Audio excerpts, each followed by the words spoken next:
ఇదే బస్ కొట్టేస్తున్నారు. ప్రతి ఒక్కడు 2-3 షర్టులు వేసుకొచ్చారు. పెద్ద బోర్డు మగడు ఒంట్లో వేడెక్కుని ఆఫెన్స్ చేసుకొచ్చా. ప్యాక్ అయిపోతుంది. బెంగళూరుకి రాగానే అందరు ఫస్ట్ చెప్పే ప్లేస్ నంది హిల్స్ విజిట్ చేయమని, అక్కడ సన్ రైజ్ వ్యూ చూడమని. కానీ సన్ రైజ్ వ్యూ చూద్దామని ఇక్కడికి వచ్చిన మాకు కనిపించిన వ్యూస్ చూస్తుంటే ఒక్కటే డైలాగ్ గుర్తొస్తుంది. సూర్యుడు సూర్యుడు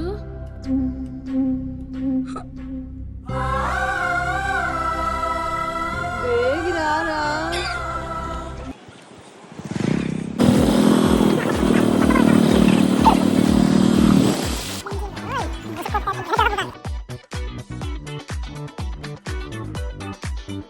పోయినా ఏ స్టేట్ పోయినా ఖచ్చితంగా మన తెలుగు వాళ్ళదే హడావిడి ఉంటుంది చూసాను.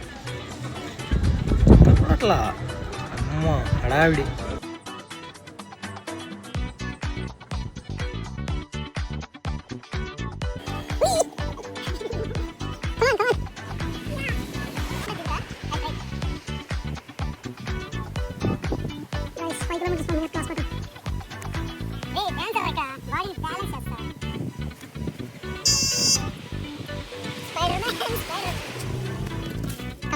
అంతా అయిపోయాక ఏంట్రా సన్ రైజ్ తప్ప మన లైఫ్లో ఇంకా ఏం డిసప్పాయింట్మెంట్ జరగలేదు అని అనుకున్నానే లేదో, హెల్మెట్ గాలికి ఎగిరిపోయింది. ఆ హెల్మెట్ కారు దొక్కేసింది.